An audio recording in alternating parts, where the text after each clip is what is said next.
Well, I think in order to start on time, I'll start with the presentation. It's a complete honor for me to be part of this series of webcasts, and over the last few months have been crazy months, but today it's actually a very important presentation for me, as this is my first official presentation as a member of the Seattle Children's Division. I recently joined as a pediatric urologist, and I am very fortunate to be here sharing with all of you my views about hypospadias and what future directions on its management should be taken. And this is completely a personal view. I trained in South America and was able to do a PhD in genetics, focusing on hypospadias. So I've been working with hypospadias for many years already.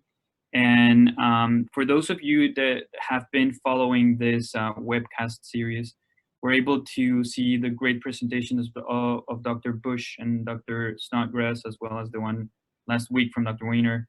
And I don't think I'll be able to be at the level of their expertise, but definitely I'm very thrilled to try to show you how maybe it's necessary to think outside the box and include novel information into how we are dealing with patients with hypospadias.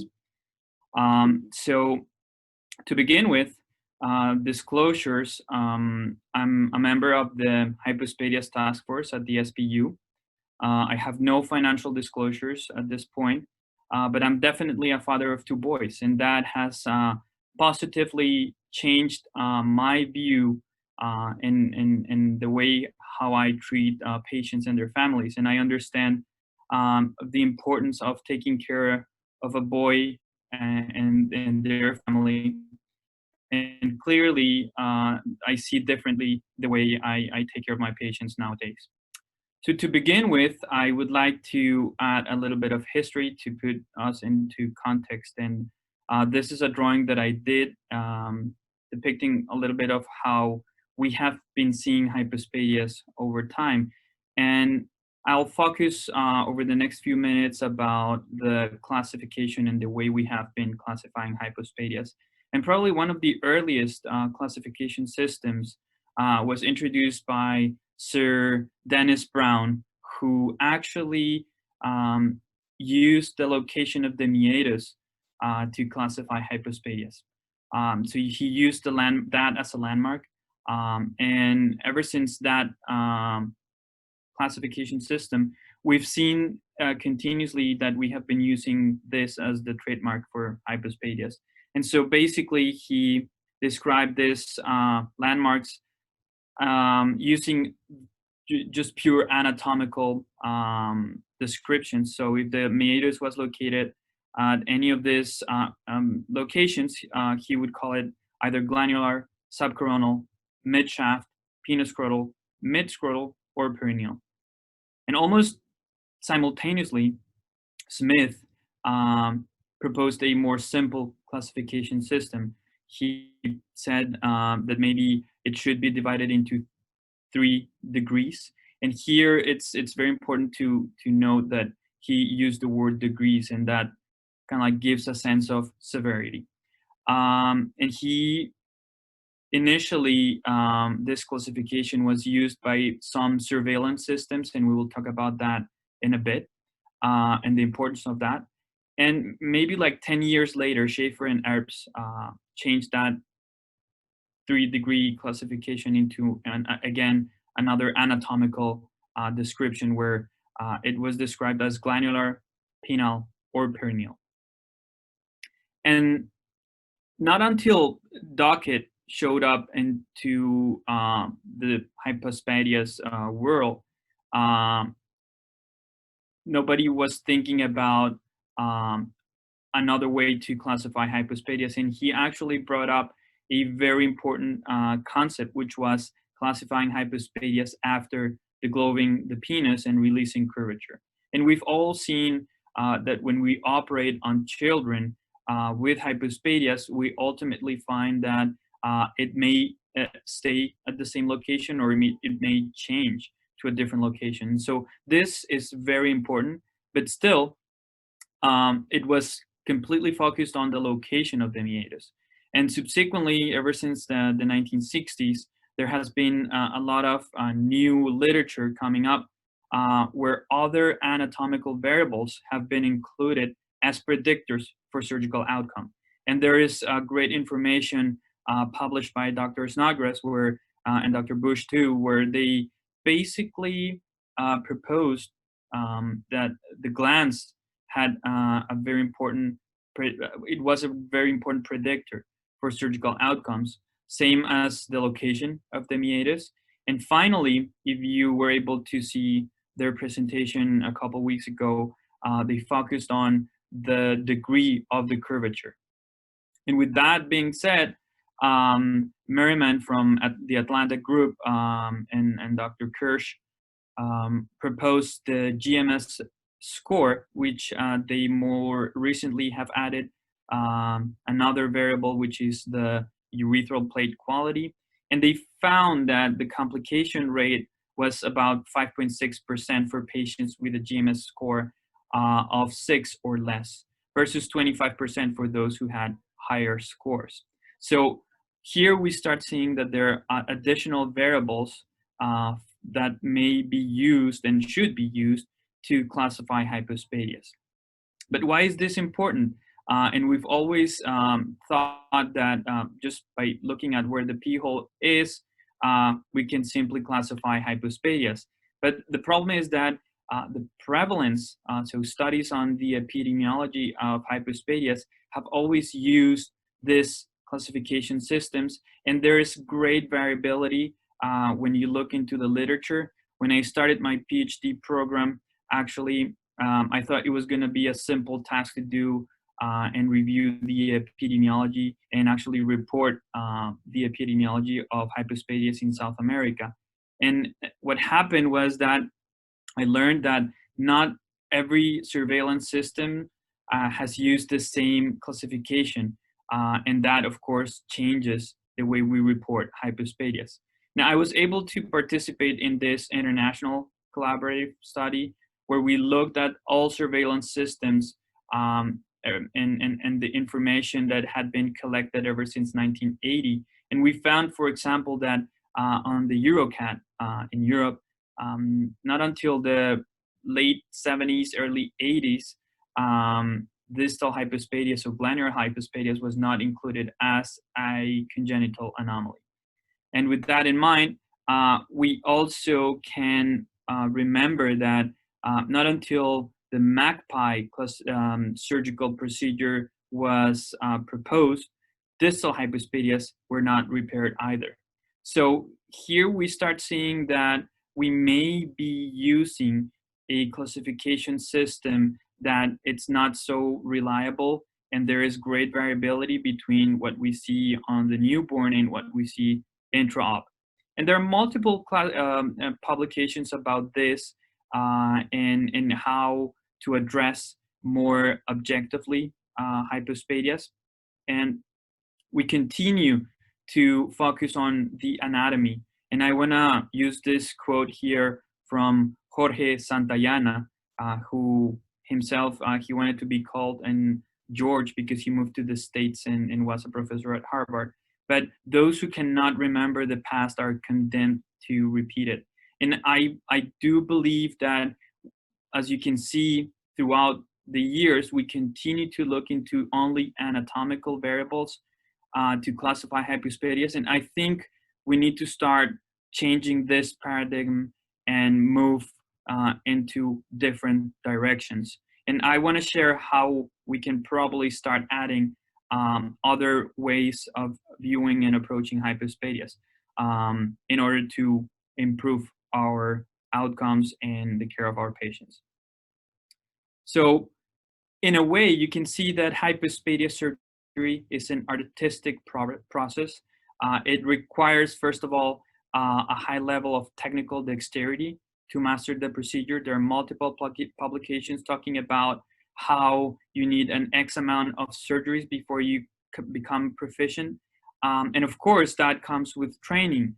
But when you see experts like Dr. Snodgrass or Dr. BP Sally operating, you tend to feel that there is an innate talent in this procedure, something that nobody can teach, but you see them doing movements and moving tissues in a way that it requires, of course, an innate talent. And of course, when you are also doing the surgery yourself and not as a trainee, you start seeing that you need some sort of imagination and creativity to replicate what your teachers are doing and reconstruct a penis and make it look normal. So in a way, there have been great masters in this art of hypospadias, but we need to improve our surgical outcomes. As we can see, there are still multiple complications that we can or haven't been able to overcome with just purely technical improvement and expertise. So when I start a hypospadia surgery, and this is me here operating, I've been taught that first of all, I need to look into the meatal location, pre and intra-op. Also focus on the size of the glands and make sure that I am aware of the quality of the urethral plate and the curvature. This has been a big topic recently. So with all this, I'm preparing to proceed in the operation. And of course, the experience. So the more you do, the more experience you gain. And of course, you start mastering this unconscious processing of improving your surgical technique and managing tissues in a way that you probably without the experience would not be able to. So at some point, I don't want to look like this anymore, and I may want to look like him, for instance.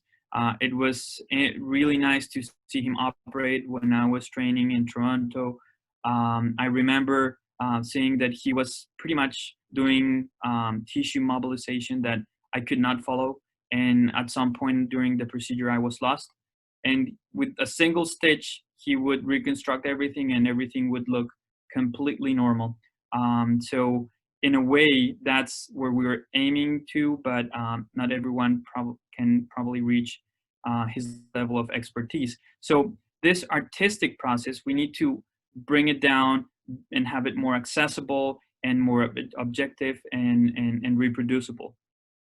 And for that, I think we need to start thinking about other variables that we can include to classify hypospadias and actually understand a little better. So anatomical variables, as we have done so far, need to change. Maybe in a way, the example of the gland size can be a molecular reflection of a genotype. So for example, the glands may be small because there is androgen abnormal function at the level of the receptor, or we can probably identify on a microscopic level the quality of the tissues, which we haven't approached that angle either. Genetic variants, and I'll come into detail more down this presentation, but we haven't looked into the impact of genes and wound healing. So genotypes may be predictors of surgical outcomes as well.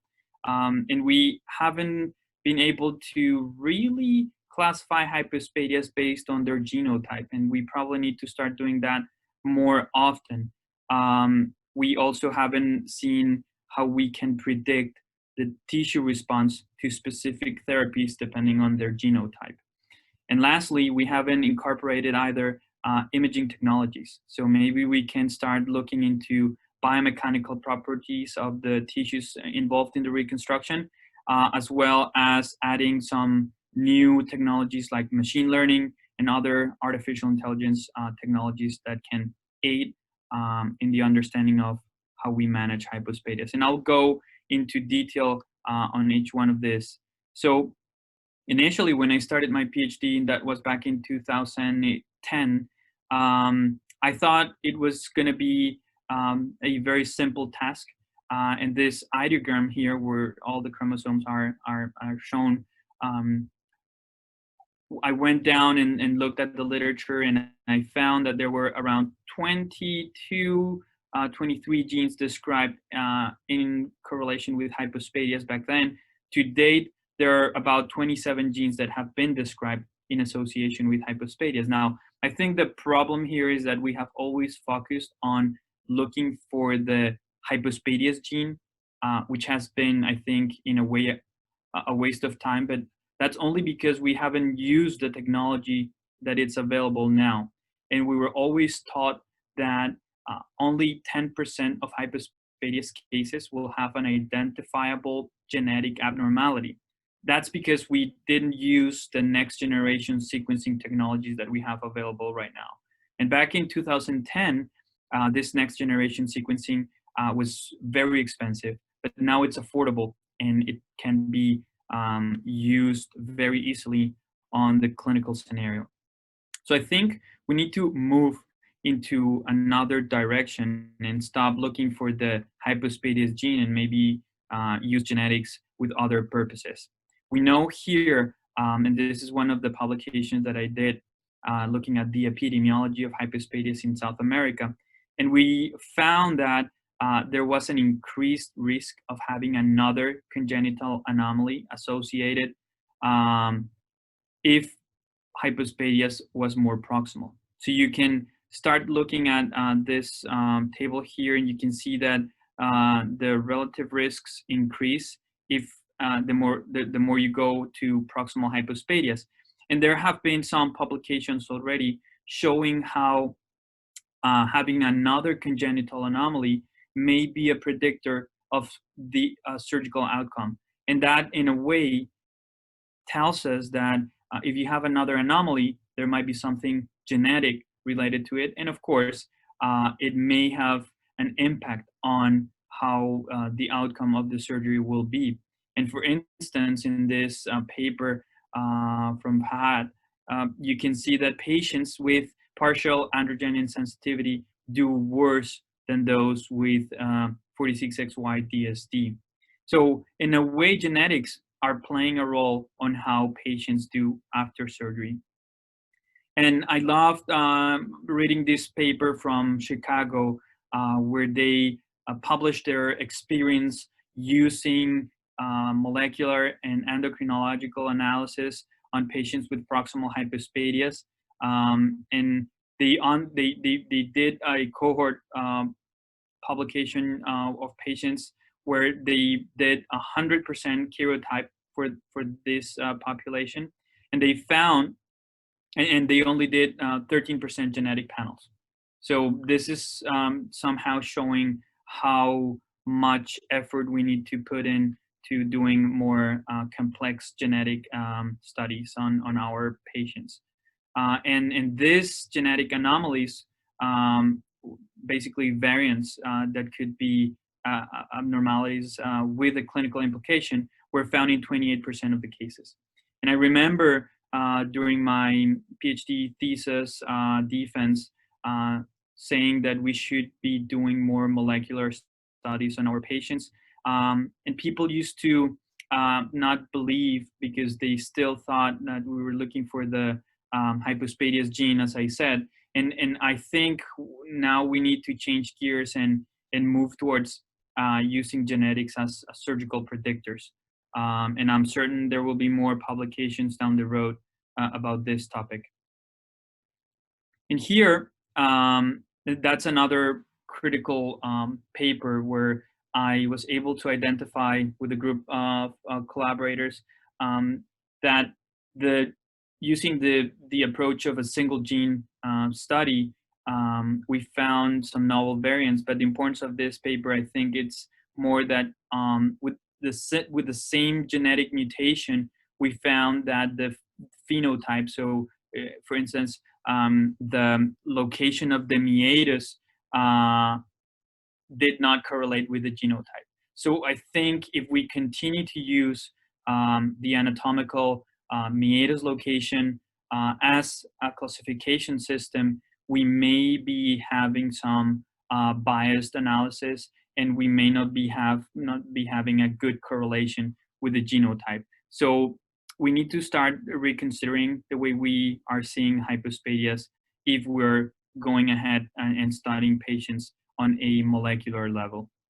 And I'm sorry to bring this publication up in Spanish, but given that paper, I started thinking, well, is hypospadias a phenotypic expression of multiple different conditions? And I think the results of the Chicago group and some other in Europe have shown that we are maybe facing with a phenotypic expression of multiple conditions. So I think hypospadias are different pathologies that represent with the same anatomic abnormality. And do genetics have an impact on outcomes? I guess I've tried to convince you that for sure they do, but we need to bring this down to a more clinical approach. And here, if we have this patient in the operating room, it would be great to probably map the expression of the genes and their impact on wound healing. And of course, if we can delineate areas that are prone to have more issues, wound adhesions, infections, fistulas, I think it may guide us in a way. And for that, we need to look at histological changes, gene expression at the tissue level, so more like epigenetics approach. And you can see that other specialties are already using this as a way to predict their outcomes. And of course, you can see here the potential for a genetic marker to see how well patients that are undergoing scoliosis surgery will do. And in urology, we are doing this already. We know that there are some predictors from a genetic perspective that have shown how well or how bad patients will respond to specific therapies. In renal cell carcinoma, we know that immunotherapy works better if patients have a specific genotype. And for prostate cancer, we're also starting to see this as well. So why not using this for hypospadias? And to convince you even more, here is an in silico model of my favorite MAMLD1 gene. And you can see the interaction of this gene with other genes. And I want you to pay attention to the RBP1, which is located really close to the circle in the center. And this gene actually has been described to be involved in wound healing. So maybe what we will ultimately find is gene interactions that may be affected and may become predictors for how well the patient will do down the road. And this is completely on hypospadias. And here, moving forward, we can also use genetics to predict how well our patients will respond to surgery. And there has been a great amount of debate around whether or not we should be using testosterone. We haven't even come down to which is the best dose to be used for surgery, prior to surgery, I'm sorry. And on this meta-analysis from my friend Michael Chua, we both train in Toronto together. Here on his conclusion, and I wrote it down, he's actually suggesting that there might be a subgroup of patients that do respond better to testosterone. So maybe those genetic profiles can be predictors, and we can that way predict and relocate our efforts to treat patients prior surgery, knowing the genotype. If we look into the quality of the tissue, there's a lot of potential also to look into. And here it's an ongoing project that I'm leading, where we actually mapped all the surrounding tissues.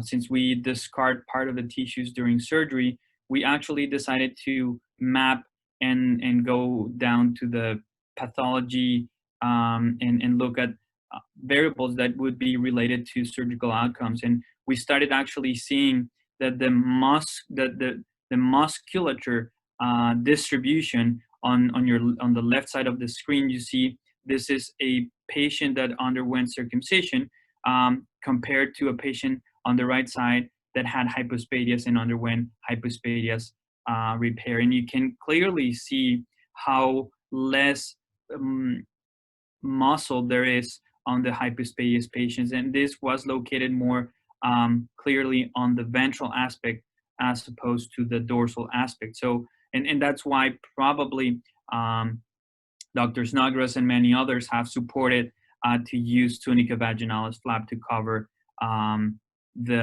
urethroplasty. And maybe this may be the reason why patients do poorly and have fistulas if we use the ventral dartus. So if we add also the quality of the tissue, but in a more objective way, we may also use it in our favor and reduce complications.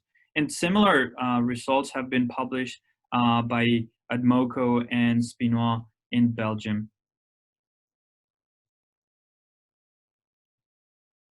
And moving forward here, this is a very interesting paper where Fachot actually looked at how distensible the urethras were on patients with normal anatomy compared to patients with hypospadias. And in order to make it simple, you can see on the lower part of the image, these are 3 different patients with hypospadias.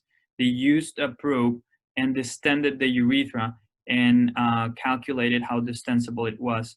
And you can see that the more bluish it looks, the less distensible it is. So these were actually rigid urethras compared to a normal urethra that was very distensible. And this, of course, tells us that probably a tight urethroplasty may do worse than a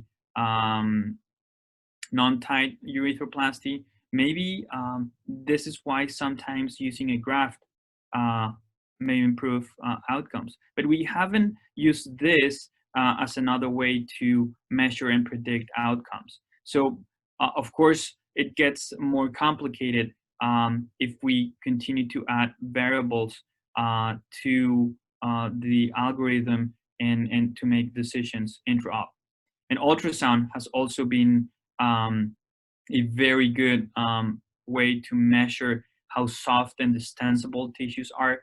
Here you can see a normal penis and how that area shown on the right, on the upper part of the slide with the red arrow. The more red it is, the more soft the tissue will be. And compared to the one below, it's actually really stiff and hard tissue. So if we also use this intra-op, we may probably start using it to map what quality of tissue may be better to be used for the reconstruction. And here it's an example of how we could probably do it. And you can see on the slide here that maybe we can map areas that are softer compared to others. And I on purpose placed the mid shaft here because originally this is the picture that I draw in the beginning, and the meatus was located at the level of what we thought it would be the distal or the shaft or the coronal sulcus. And when I released the curvature, the meatus went down almost to pinoscrotal.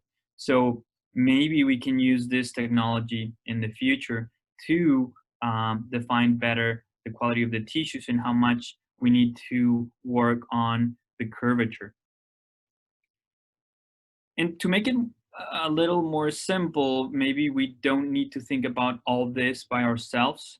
maybe we can input all this information into machine learning and artificial intelligence algorithms. And here it's the result of a project that I'm also leading, where we used machine learning as a way to classify hypospadias. And for that, we used roughly 1,100 images. Um, a little more of the half, of course, were distal, 332 proximal. And we taught the algorithm how to identify distal versus proximal hypospadias based on what experts had classified before. And we used that, the training model, using TensorFlow. In the beginning, the test phase used 31 images, and we compared how accurate the model classified them and compared it to humans, which actually were experts in the field of pediatric urology. And when we trained the algorithm with only 627 images, we found that actually only it had only a 60% accuracy. But if we increased the amount of images used for training, we went up to a 90% accuracy compared to 0.6 on the Moderator. So in a way, it did better than the experts by identifying hypospadias and classifying it correctly. And nonetheless, it almost emulates the human expertise at classifying hypospadias. And this is the output when we use the algorithm. And it showed that with a 90% accuracy, this patient had proximal hypospadias. And of course, we can move into a more complex algorithm if we start inputting all this information that I have suggested as novel variables that we can include. And since there was a lot of interest, and has been a lot of interest recently to use the curvature as a predictor, and clearly Dr. Snodgrass and Dr. Bush said that you cannot go into surgery without a goniometer. I started looking into this and have been spending some time doing research about this.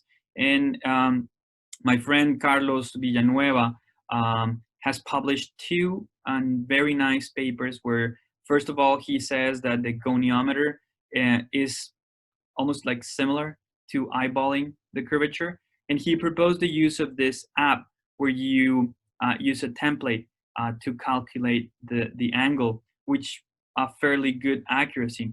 Now, when I moved into that, I wanted to create a semi-automated, or hopefully an automated model, and make it a standardized way to classify the curvature intra-op in real time. And so for that, we used Carlos Villanueva's 3D printed models to create this algorithm where we would be pretty much automatically calculating the angle.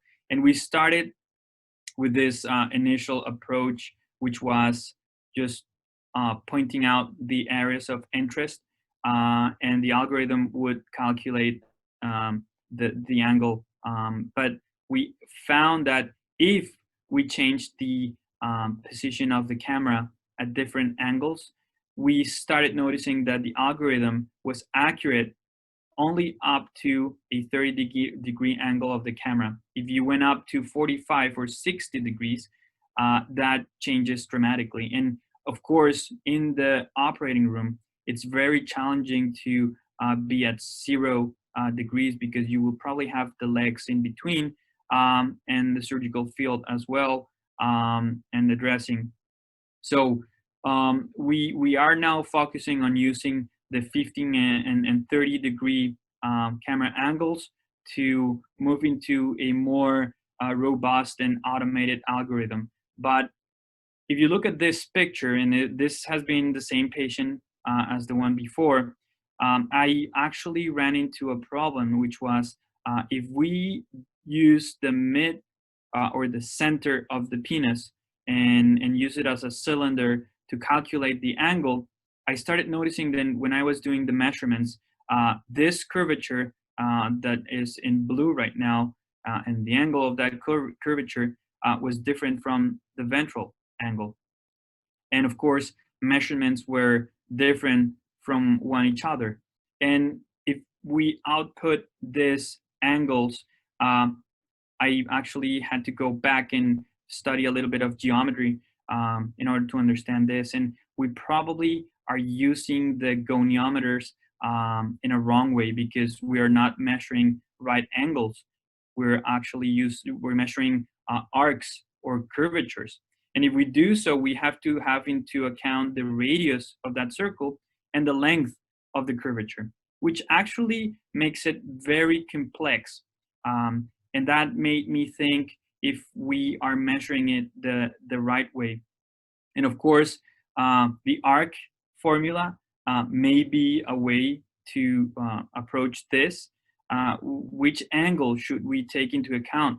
The one in the ventral part, the one in the dorsal part? How much this will reflect on the tissue tension when we do the urethroplasty? And are we taking standard pictures? So I guess moving into a more complex model, this is my most recent experiment. You can see on the upper left hand the approach of the angle using the midline.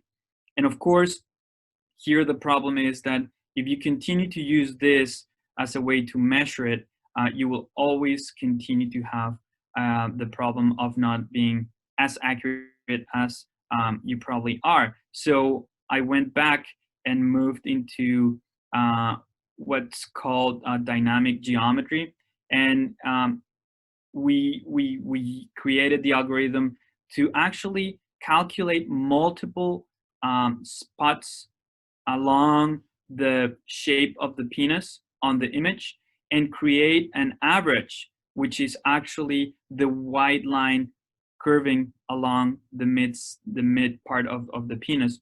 And with that, we actually calculated the angle using a Gaussian calculator of the curvature. And with that, we will probably need to stop talking about angles and more like a kappa number, which is basically this. We need to report the curvature in a Gaussian way, which on the image below here, you can see that it may be positive, neutral, or negative. So an outward curvature would be the one on the far left.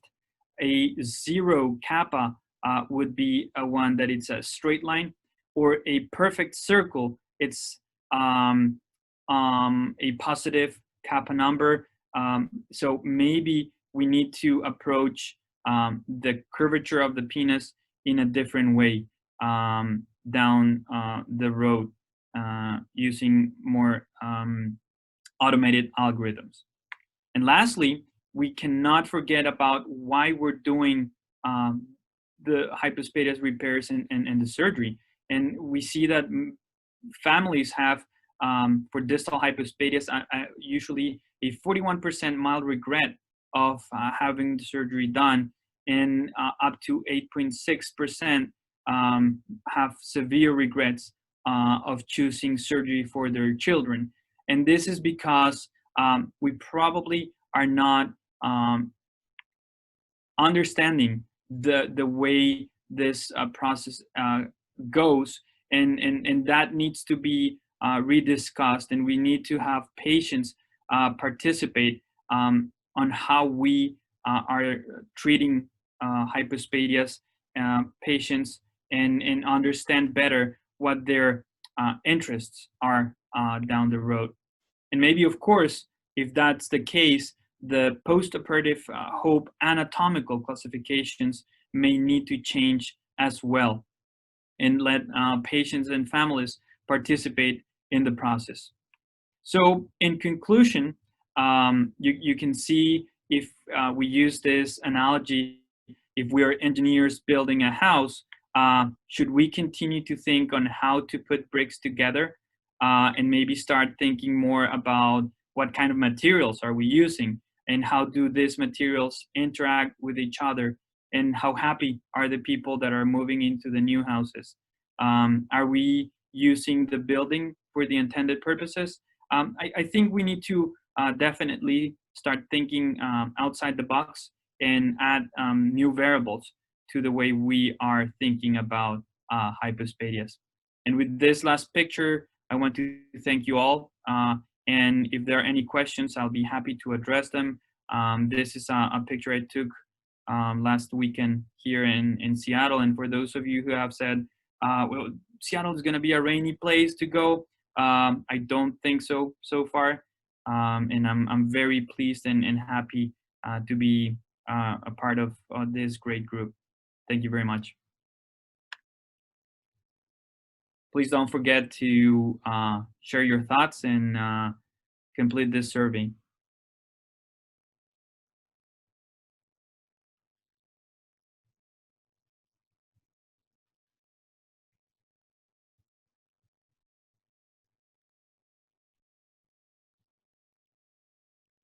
Yeah, I don't see any questions right now on the chat. So Bernardita or Bernardita Troncoso, do you think that with genetic panel and whole exome sequencing, we will be able to identify patients and counsel parents in the future? Dr. Troncoso, I am completely convinced that this will become part of the counseling process down the road. I actually like that you put their whole exome sequencing. With the costs nowadays, we can easily move into whole genome sequencing for sure. And it may become a little more complex if we add gene interactions. So maybe in silico modeling, will become another way to see this problem.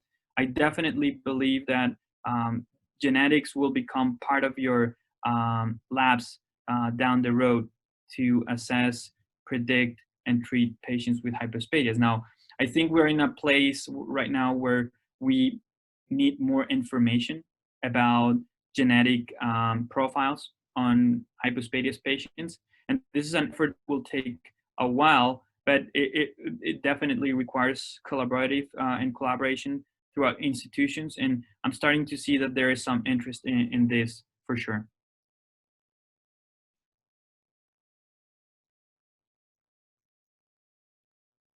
I see Elias, my friend from Mexico. Thank you very much. Thanks for being here. Any other questions?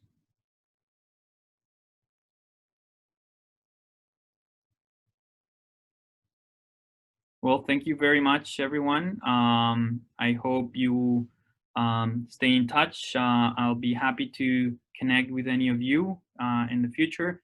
And thanks to the PedsUroFLO group for allowing me to present here today. I think this is it. And if there's no further questions, we can probably finish the presentation.